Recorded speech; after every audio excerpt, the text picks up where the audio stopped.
기도는 기도하는 사람을 변화시킨다. 유재덕. 기도는 하나님과의 대화이다. 기도는 하나님과 더불어 나누는 대화이다. 기도는 자신의 주장을 일방적으로 펴는 것이나 대상을 무시하는 혼잣말이 될 수 없다. 따라서 우리는 하나님의 음성을 제대로 들을 수 있어야 한다. 그런 의미에서 사무엘의 고백은 기도의 올바른 자세를 보여주고 있다. 우리는 대화를 위해 하루에 적어도 약 18,000개의 낱말을 구사한다. 하지만 말하는 것만으로는 진정한 대화가 불가능하다. 마이클 조던부터 고르바초프에 이르기까지 수많은 유명 인사들을 상대로 40년 이상 방송 프로그램을 진행해온 레리 킹은 대화의 법칙에서 성공적인 대화를 위한 방법을 다음과 같이 소개하고 있다. 원하는 대화가 가능할 수 있도록 정직하고 끊임없이 연습하고 스스로에 대해 솔직하며 또 상대방에게 관심을 가져라. 상대방의 음성과 의도에 주의하지 않으면 당연히 오해나 왜곡으로 이어질 수밖에 없다. 사무엘은 분명 하나님이 부르시는 음성을 들었다. 하지만 그는 그 음성이 누구의 것인지 제대로 알지 못했다. 사무엘은 하나님의 음성을 자신을 양육하는 엘리 제사장의 것으로 착각했다. 그래서 자신을 부르신 하나님이 아니라 연로한 엘리를 찾아갔다. 물론 어린 나이였지만 사무엘이 범한 실수는 우리들이 하나님의 음성을 제대로 듣지 않을 때 어떤 잘못을 범하게 되는지 잘 보여준다. 대화의 상대에게 주의를 집중하지 않으면 우리의 인생 행로 역시 방향을 잃고 만다. 인격적인 하나님. 하나님은 우리와 대화를 나누고 싶어 하신다. 사실 이 점에서 우리가 믿는 하나님은 다른 신들과 구분된다. 무관심이라는 뜻을 가진 영어 단어 에퍼시가 그리스어 아파테이아에서 유래되었다는 사실은 우리에게 상당한 의미가 있다. 아파테이아는 없다라는 뜻을 가진 접두어 아와 감정이라는 뜻의 파토스가 결합되어 만들어졌다. 그런데 1세기 당시 그리스인들은 이 아파테이아라는 낱말을 자신들이 믿는 신을 가리킬 때 사용했다.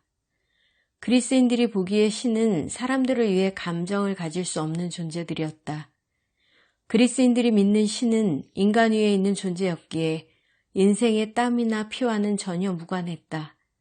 따라서 그들은 신에게 감정이 있어서 우리 인간으로부터 영향을 받는다는 것은 신을 인간보다 열등한 존재로 만드는 것이라고 간주했다. 하지만 기독교의 하나님과는 그런 그들의 생각을 완전히 뒤집었다. 하나님은 예수 그리스도를 통해 인간 세상에 들어오셨고 우리의 감정과 고통을 모두 느낀다고 선포하셨기 때문이다. 그런 의미에서 우리가 믿는 하나님은 예배와 기도의 대상일 뿐만 아니라 우리와 함께 하시며 대화를 나누기 원하시는 친밀한 분이다. 이처럼 인격적인 하나님과 진정한 대화를 나누려면 몇 가지 조건이 필요하다. 먼저, 듣는 훈련이 되어 있어야 한다. 우리의 내면에서 하나님의 작고 세미한 음성이 들리면 언제든지 귀를 기울일 수 있어야 한다. 사람들이 자신의 관심에 따라 소리를 선별적으로 알아차린다는 것은 이미 과학적으로 입증된 사실이다. 엄마는 아무리 멀리 떨어져 있어도 배고파 우는 아기의 울음소리를 들을 수 있다. 경제적으로 예민한 현대인들은 도시의 소음이 아무리 요란해도 바닥에 떨어지는 동전 소리를 외면하기가 쉽지 않다. 우리 그리스도인들의 원초적인 관심은 하나님이다. 따라서 우리는 하나님의 음성에 예민해야 한다. 젊어서 선교사 생활을 한 메리 가그는 노년에 그때의 경험을 모아 인도하시는 하나님이라는 작은 책자를 저술했다. 그녀는 기도할 때마다 반드시 종이와 연필을 준비했다. 그리고 주님의 음성이 들리면 그것을 적어서 곧바로 실천했다. 하루는 동료 선교사와 갈등을 빚게 되었다. 그녀는 그 문제의 해결을 위해 하나님께 도움을 구했다. 그때 그 동료에게 달걀을 가져다 주어라는 음성이 들렸다.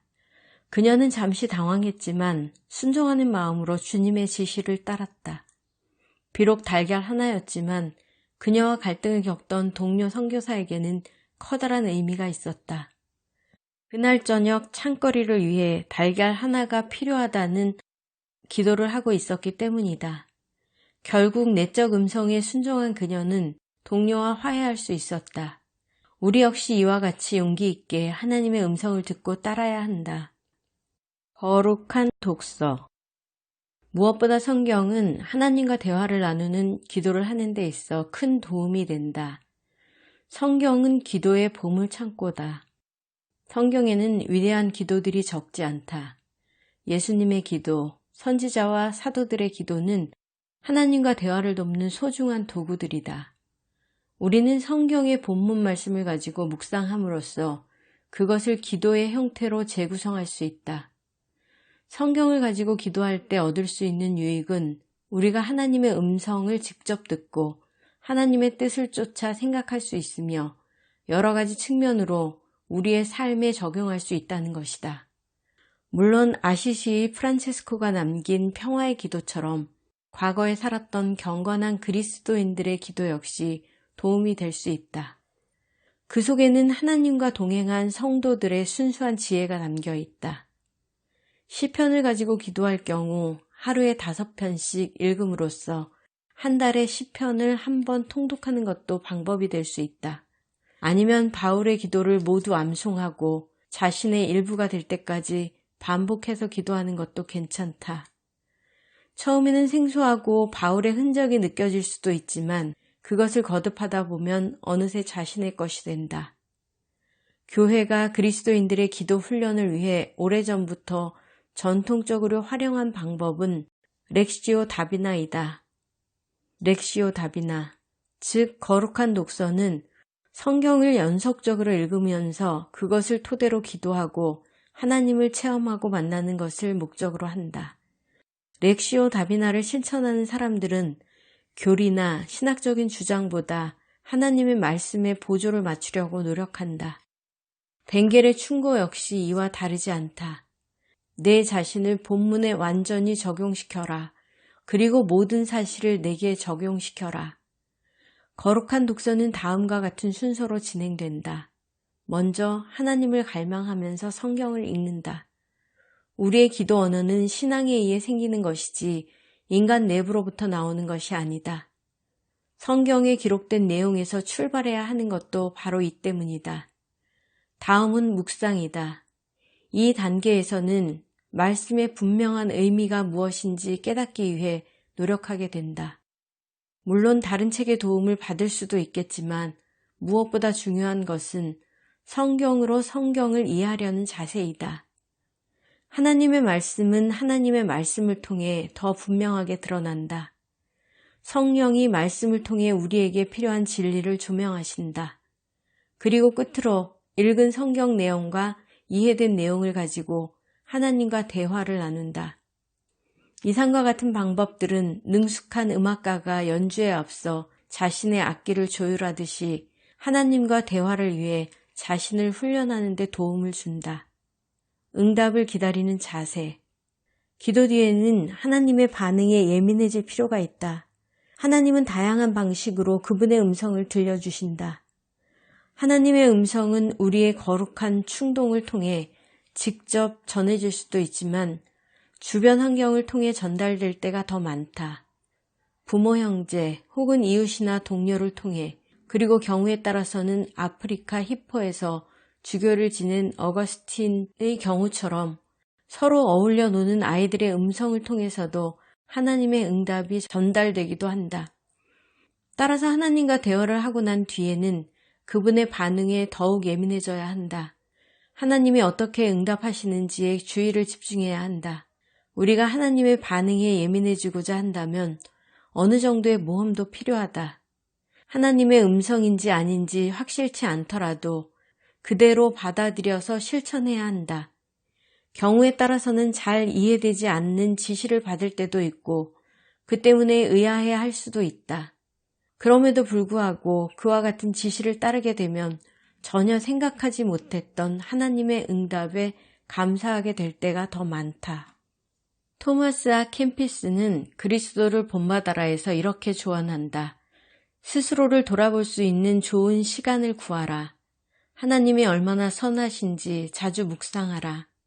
세상에 있을 때 자주 잃어버리던 것을 기도실에서 발견하게 될 것이다. 헌신적인 사람은 침묵과 고요함 속에서 영적으로 성장하고 성경에 감춰진 내용들을 깨닫는다. 그곳에서 흘리는 눈물은 깨끗함을 가져다 준다. 하나님은 잠시 물러나 있는 사람을 가까이 하신다. 하나님과 더불어 대화하라.